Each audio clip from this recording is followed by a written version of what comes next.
Te presentamos este trabajo elaborado mediante el bloque 1, donde hablaremos sobre el concepto y acepciones del derecho, el hombre y la sociedad, características de las normas, características de la ley, funciones del derecho y fuentes del derecho.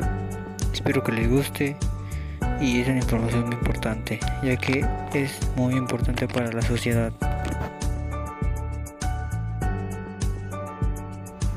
Concepto y acepciones de derecho natural, positivo, vigente, no vigente. El derecho es un conjunto de principios y normas que rigen una determinada sociedad. Existen derechos que son inherentes a la persona humana, derechos naturales, y existen otros derechos que fueron creados y reglamentados por los miembros de una sociedad para mantener la justicia y el orden público. Derecho positivo. Además, según determinadas características, el derecho puede ser vigente, objetivo y subjetivo. Derecho natural. El derecho natural está formado por los principios y atributos que todo ser humano posee por solo hecho de ser persona. Son derechos que tienen fundamentos en la condición humana. Por ejemplo, derecho a la integridad física y moral, derecho a pensar y razonar, derecho a la vida, son derechos superiores y anteriores al derecho positivo. Son universales, inmutables y constituyen a la base de los derechos universales. Estos derechos descansan en la ética y en la moral. Derecho positivo. El derecho positivo es aquel que los seres humanos aplican para establecer normas de convivencia dentro de una sociedad. Este derecho se encuentra asentado en leyes, decretos, sanciones, reglamentos, normas jurídicas que dan un marco de orden, igualdad y justicia en la sociedad. El derecho positivo encuentra su fundamento en el derecho natural, es tipificado y reglamentado según cada sociedad. Por ejemplo, derecho al esparcimiento, derecho a un juicio imparcial. Derecho vigente. Un derecho vigente es una norma que es válida en un territorio y un tiempo determinado y cuyo cumplimiento es de carácter obligatorio. Son derechos que se presentan de forma escrita y poseen un lapso de tiempo determinado de aplicación. Por ejemplo, Código Penal, derechos aduaneros. Este tipo de derecho es aquel que se ajusta a los avances y cambios políticos, sociales y culturales de una determinada sociedad. Lo contrario es el derecho vigente, es el derecho derogado o abrogado. No todos los derechos positivos son vigentes.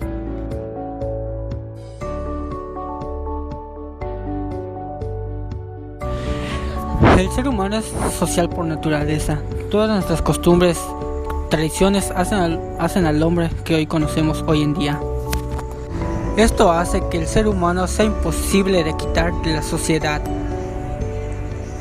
La sociología trata de referir a la naturaleza de la sociedad, pero el misterio que nos afronta es la naturaleza de la misma sociedad.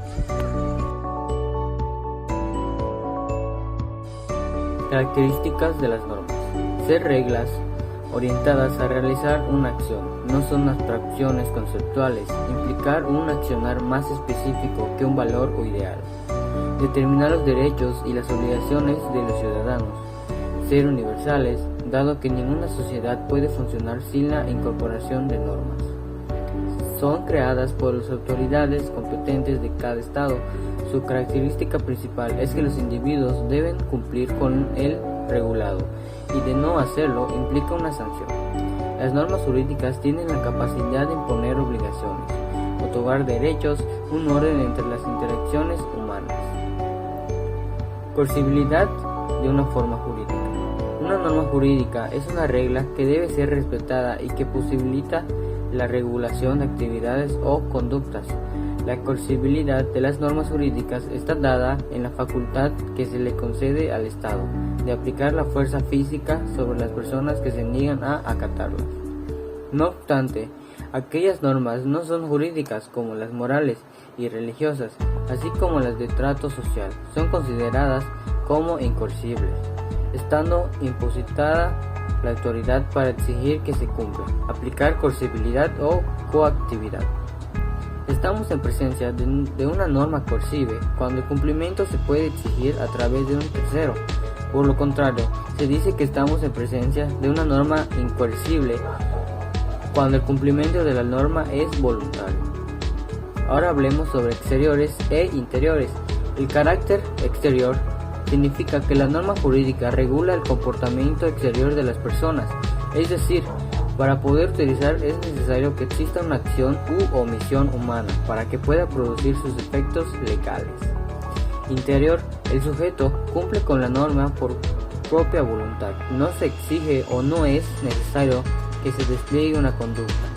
Significa que el sujeto crea sus propias normas o bien es el mismo sujeto quien dice qué normas darles valor o por lo tanto cuáles cumplir y cuáles no. Otras características podrían ser la heteronomía y la autónoma. Significa que las normas jurídicas son creadas por otra persona distinta al destinario de la norma y que ésta además es impuesta en contra de su voluntad. Esta característica se opone a la autonomía, que significa que la norma es creada de acuerdo a la propia conciencia de la persona. Por otra parte, la autónoma significa que el sujeto crea sus propias normas o bien es el mismo sujeto quien decide a qué normas darles valor y por lo tanto cuáles cumplir o cuáles no. No existe posibilidad de que el sujeto sea obligado a cumplir con las normas. No se puede emplear la fuerza pública u otro medio coercitivo. Las normas bilaterales son aquellas normas cuyo cumplimiento puede ser exigido. En efecto, se tratarán de normas unilaterales, las que, por el origen y la legitimidad que las fundamentan, deben ser cumplidas, pero no se trata de algo que tiene un correlato en la facultad de alguien para exigir. En contraposición y conforme a la definición formal de normas, serán normas unilaterales aquellas que no tengan a ninguna persona ni ente facultado para exigir su cumplimiento. La mayoría de las normas morales corresponde a esta categoría, pero tal vez el mejor ejemplo sean las normas de tipo religioso.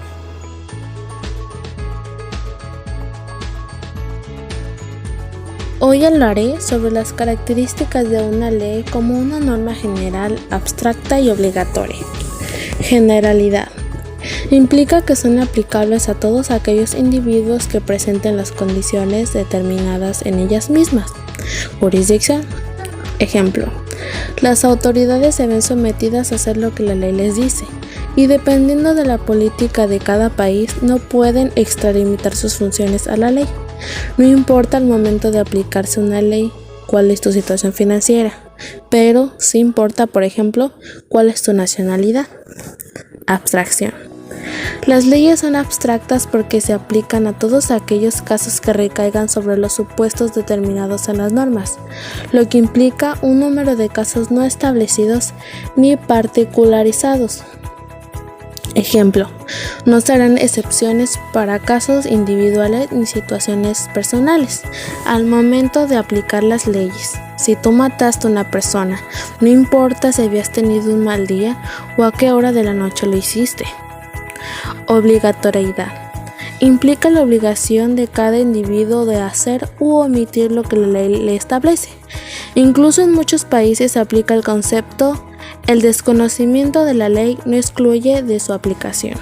Ejemplo, si una persona no sabe que no debe robar por ley, no le quita la circunstancia de ser juzgado por la ley correspondiente por cometer ilícito.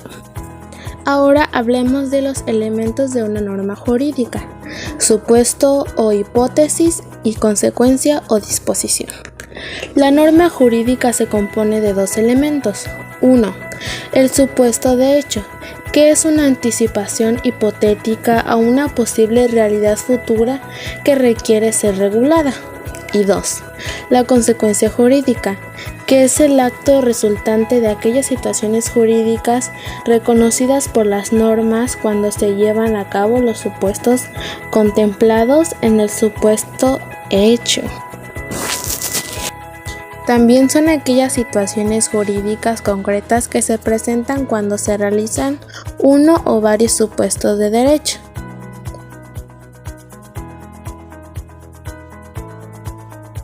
Función del derecho. La concepción funcional del derecho ha supuesto un enriquecimiento de la tradicional visión estructuralista, preocupada por el posicionamiento del derecho como elemento de una estructura social estable.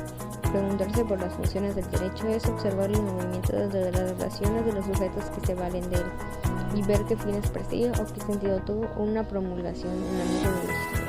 La experiencia histórica muestra de modo inequívoco la extrema vulnerabilidad de las sociedades políticas y la poca duración de las ideologías, los líderes, las clases dirigentes. El derecho como orden y regulador frente al abismo insondable del caos y las violencias desatadas pretende sentar los principios materiales y formales para conseguir la paz y estabilidad y permanencia de un sistema social y político constituido. Como orden formal, el derecho se identifica de la normativa vigente, le otorga un rango y define su vigencia temporal, territorial, personal. El derecho define los mecanismos de promulgación de las leyes. Tras su debate parlamentario en una Cámara que asume la representación popular y la toma de consideración de las posturas, las minorías ideológicas o nacionales relevantes, instituye repúblicamente la justicia e instaura los tribunales que tienen facultades ejecutivas y a través de los cuales el ciudadano individual puede exigir la persecución del delito. El fundamento del derecho. El fundamento del derecho es donde se apoya el derecho de su base, ya que todo sistema jurídico es una verdadera construcción de normas de carácter obligatorio que imponen una serie de deberes. El fundamento que se busca para el derecho no puede ser solamente explicativo, sino que debe ser justificativo, ya que el espíritu humano no se satisface con razones únicamente explicativas. Existen dos núcleos en el fundamento, como es el subjetivismo, que es lo que pertenece al sujeto del interior del hombre, principalmente sus teorías subjetivistas y objetivistas que más adelante serán explicadas brevemente. También debemos ser como el produce el conocimiento y la conciencia del derecho. Para esto existen dos clases de conocimiento: un conocimiento empírico, que es lo que se funda sobre la observación externa y nos indica que las cosas suceden de cierto modo, pero no implica que no pueden suceder de otra manera. El segundo conocimiento es el personal, que es que deriva directamente de su entendimiento y no puede ser nunca desmentido por no experiencia. Fuentes del derecho. Las fuentes formales pueden ser de dos tipos: inmediatas e inmediatas. Las inmediatas son la ley y la costumbre. Las mediatas, la jurisprudencia, la doctrina jurídica y los principios generales del derecho. Fuentes reales. Las fuentes reales son aquellas que determinan el contenido de las normas jurídicas. Estas fuentes están vinculadas con el objeto penal, que de allí las postlaboristas hayan considerado las fuentes reales, las necesidades de la clase laborante y la equidad. No obstante, el anterior Baltasar Cavazos Flores opina que tal calificación es una tanda incompleta, pues deben considerarse como tales, no solo como necesidades de los trabajadores y la equidad, sino también las aspiraciones de los trabajadores, y agregaríamos igualmente las necesidades de la clase empresarial. El derecho tiene una gran importancia porque se ha convertido en la fórmula de la conducta humana, así como un regulador insustituible de las relaciones y procesos de la vida social del hombre. Si no fuera por el derecho y por el orden jurídico, el mundo estaría perdido por el caos y no existiría la sociedad organizada.